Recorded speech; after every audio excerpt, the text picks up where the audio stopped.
Hello, everyone. Welcome to the first Python course. So in this course, what I'm planning to do is more create problem sets that we can work together to solve. I will not go into details exactly about some very basic concepts. So I know there are like a lot of videos out there where you can learn the basics. But my goal of this playlist is to kind of just for the students who are already taking Python 101 and help them to practice by using some real world problems. Just kind of helping you how to approach certain problems and things of that nature. So we'll be doing a lot of exercises, and then also I'll be creating like a whole playlist of a real Python 101 final exam that we can work through every single problem. Today's video, we'll be doing a grade conversion. So basically, we are trying to create a program where when the teacher enters a grade, it will tell them whether it is an A, B, or C. To do that, there's a program called Replit. So you just go replit.com. It's free. You just create a username. You don't need to download Python or anything. Just everything is online, which is great. So once you have it downloaded, just you go replit.com. You'll come here and then create Replit. So this will open a new program. So let's call it grade or grades conversion. All right, and then so of course here we have to select Python, right? Because there are all the languages here, like Java, HTML. But here, since it's a Python, so you just select Python. You put a title here of what we're trying to create. Here, it will show the owner since is my account, right? And then I put create Replit. So let's give it a second. It will open up a new page.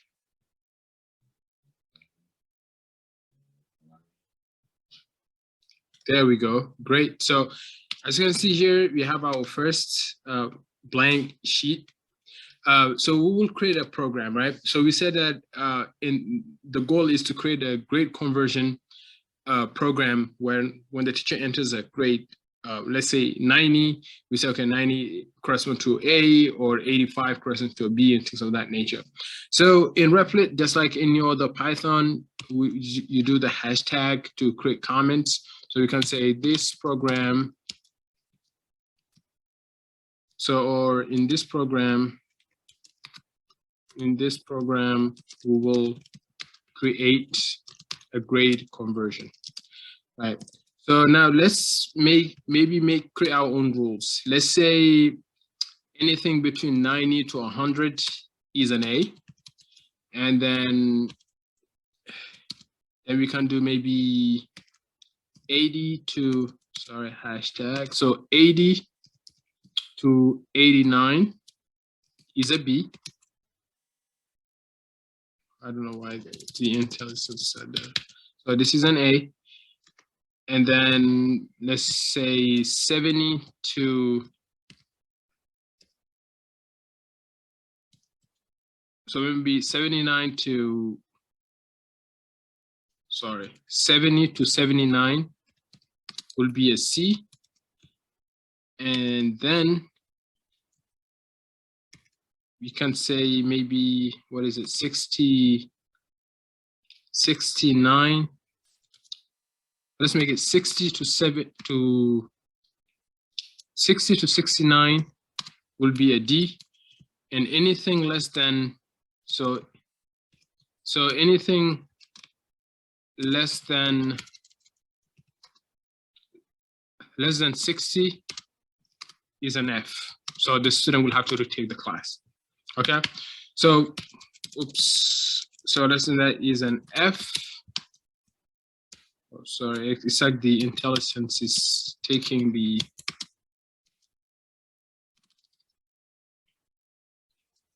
all right, great.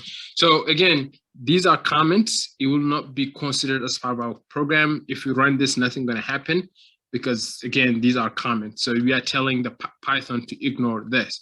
I'm just putting it here just as a reference for our, when we write in the program, we know exactly what we're doing, right? So again, so what's the first thing we will do?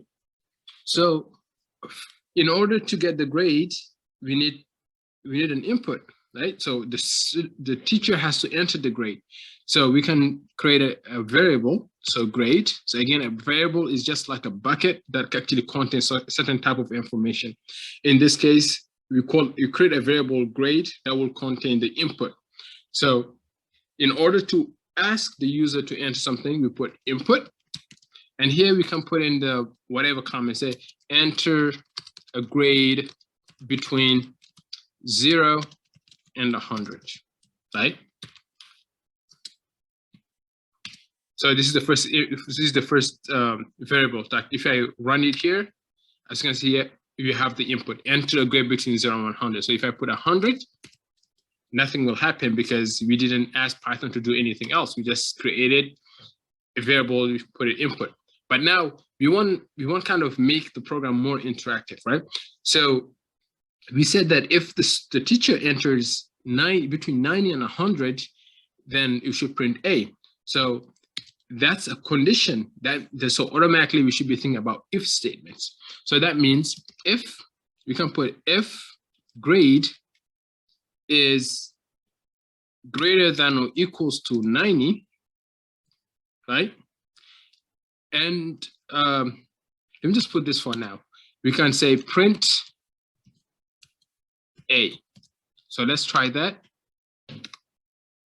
So let's say we enter 90. We get an error.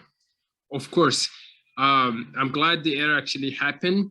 This is because 90 is an integer, right? So you're saying, the error says, it's very important to read the errors. So it says, not supported between instances of string and integer. It's because here, grade input here, if you don't specify, you're automatically going to take it as a string, right? So now, but grade 90 is a number. So an integer and a string cannot go together. So what that means here, we have to convert the grade as an integer. So to do that, we just put int, open the parenthesis, and close. Now what this means, now the variable become an integer. So if we enter 90, Python knows that this is actually we're referring to a number, not as a string. So let's run it again. So if I put in 90, bam. So you see here we get A, right? So because A is grade, what they entered here is greater than or equals to A, which is true. So you're going to print A. So what happens if you enter 95, right? So 95 is greater than or equals to 90. So it should also be A. But if you enter something else like 80, nothing will happen because we didn't say Python to do anything else after this. So now, then we can create another if statement. So what we can do? We can do elif, right? So that just means another if statement. So elif is when this is not true, move to the next thing, right? So elif grade is one more thing here. So since we do not want the teacher to enter, let's say 101, right? We cannot have a grade more than 101. So we can put here another constraint where we say grade is greater than or equals to 90 and grade is less than or equals to 100, right? So that means both conditions must be true. So if we were to enter 101, nothing will happen. Let's try that here. So if I put 101, nothing will happen, right? So what we can do actually, if we can create maybe another condition, if the teacher were to enter, let's say a negative grade, so we cannot have a negative grade, or let's say -1, or grade more than 100, we can maybe kind of give them an error, right? So, but for now, we can add that later. So let's try to finish the program by entering our conditions right here. So here again, so I'll put elif grade. So elif just means else if, right? So else if grade is greater than or equals to 80 and grade is less than or equals to 89, right? So we wanted to print B, right? So let's try that. So it's good to test your program before going any further, right? Make sure it's working So let's put in, let's say 80. So it's exact, so that's working. 80 is working, is a B. So if I put in, let's say 89 is in that range, so it's also a B. I hope that makes sense. So again, so let's do another condition. So I can just copy and paste this. So copy and paste it here. So grade is less greater than or equal. So the other condition is 70 and 79. So 70 and 79, we said the grade should be C, right? Sorry, I have two ellipses here.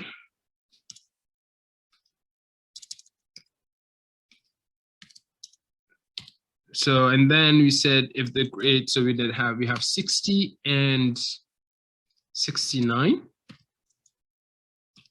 So that would be a D. So if none of these conditions are true, we can put else. So we put else, so lowercase, sorry. So else, we can print, sorry, you have failed the class, right? So maybe you can put F, sorry, you have failed the class. So let's try that here. So let's say we put in 70, right? 70 is a C, is in this range, right? So if I put in, let's say 62, 62 is in the D range, exactly, so that's working. Now what happened less than 60, let's say 59, F, sorry, you have failed the class. It's as simple as that. So all we did right now is just basically we created a program that will allow us to convert numbers, grade numbers to a grade system A, B, C, D, F, right? But then I said that earlier, we want to also create another condition where, so that kind of a constraint so that the teacher doesn't enter a negative number or a number greater than 100. So what we can do maybe here is, I can maybe create up here. So I can say, I can put actually right after this elif. So let's say elif, just put space here. So elif grade is less than 0, so that means a negative number, or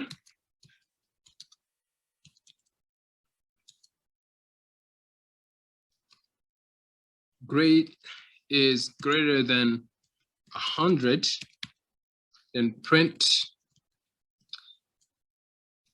invalid grade. Please enter positive numbers or numbers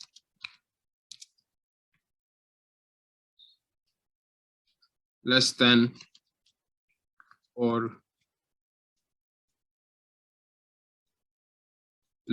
equals to 100. So let's try this. So let's say the teacher enters 101. Exactly, say invalid grade, please enter positive numbers. So let's say I put -20, invalid grade, right? So that's kind of, it's a good way to let our user know that, hey, you shouldn't be entering these grades, right? And that's pretty much it. So, but now if you want to continue to maybe, so this was just like one program, right? So just allowing the teacher to enter it once. Now, let's say we want to continue to loop through this, right? So we want to continue we want the program to continue running. What we can do, we can create a while loop. So we said while true. But if you have a while loop, you have to indent the entire thing. So everything has to fall under the while loop. So I just put tab, click tab. Now everything is indented under the while loop. So when I click run, so let's say I put 90. So if I go, so as you can see now, it's sending me the next prompt, right? So allowing me to enter multiple grades. So 10, so you have failed the class. So let's say I put -20, invalid grade, enter grade again, 10, let's say 100. So you get an A, 90 is an A, and so forth. So this kind of allows us to run through the program indefinitely, because while true will make it like to run forever, right? So until the teacher want to exit out. But we can also create a program, let's say if they just want to exit out of it, right? So maybe we can do like a condition. Let's say, let me come on explain this a little bit. So let's say I want to add maybe another condition. Say enter -1 to exit the program, right? So let's say they're done entering the grade. Let's say they have only 10 students. They entered the grade 10 times. Now we want the program to stop. Let me just put that on another video. I think it'd be better just so to not make this one too long. But basically what you can do is like when they enter like a -1, you automatically will exit out of this program. So where the while loop will no longer be true. I hope this makes sense. And if you have any questions, please leave in the comment section. Again, there will be a part 2 to this video where we can create like exceptions, right? Or a way to end the program. And maybe even I can create change the program so that they can enter like a number of students, and then so that like the program will exit right after they meet that requirement. I hope this makes sense. So if you have any questions, please leave in the comment section. As always, thank you for watching and have a great day.